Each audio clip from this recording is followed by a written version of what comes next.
धान के खेती भइल बा, कटनी लागल बा। बाकी हमारे बाबूजी धान के दिनों में गेहूं रोपले बड़े 1 बीघा। सही बात, 1 बीघा रोपले बड़े। समय उनका भी बना पोस्ट ऑफिस में बड़े। और वही गेहूं में तारा से एगो आग्रह बा कि जाड़ा के लहरा बचल मोरी गेहूं में, जाड़ा के लहरा बचल मोरी गेहूं में, अरे मजा आइले हूं में ल जइबू न देहू में।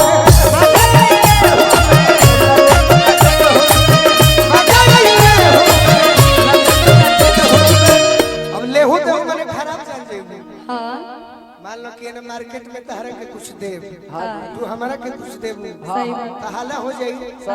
एगो गुलाब रखले बनी तहरा खातिर वृंदावन से ले आके, वृंदावन से वही गेहूं में तहरा के ले चलो। गेहूं ना रही, ना बाबू माई के डर रही, ना भाई के डर रही। वही जे हम तहरा के गुलाब देव, तू हमारा के देव। वही जे की था कि जाड़ा के लहरा पर चलो कोई गेहूं में, जाड़ा के लहरा पर चलो मोरी गेहूं में, मजा आइले हूं में मजा न देहू में।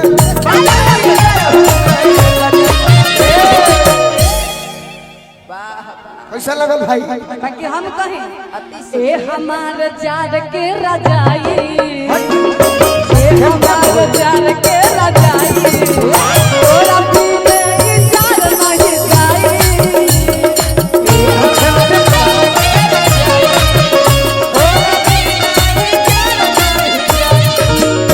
सब कहल जाई संगवा त सर्दी न लागी,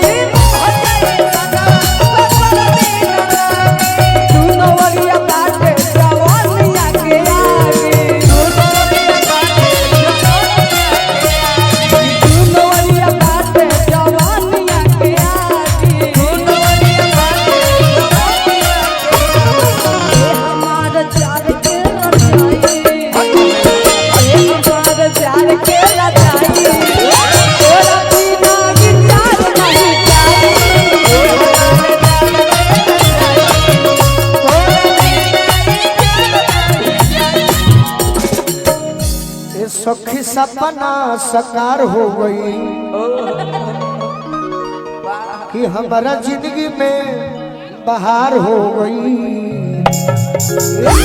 कि कोई राम जी विचार रहे जब से प्यार उहे और भंडार हो गई।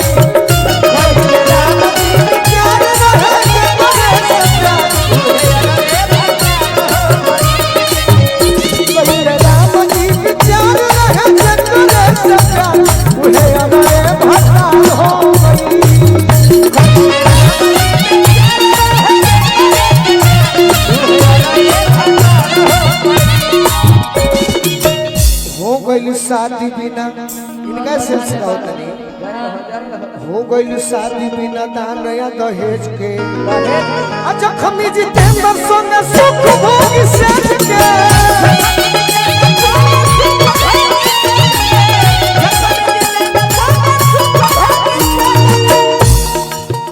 ये रहू बोलू आपके जैसा दिख रहा है। ये रहू बोलू के सुतार हो गई, उनका घर ही ससुराल हो गई। कोई राम जी विचार रहे जकर से प्यार है भतार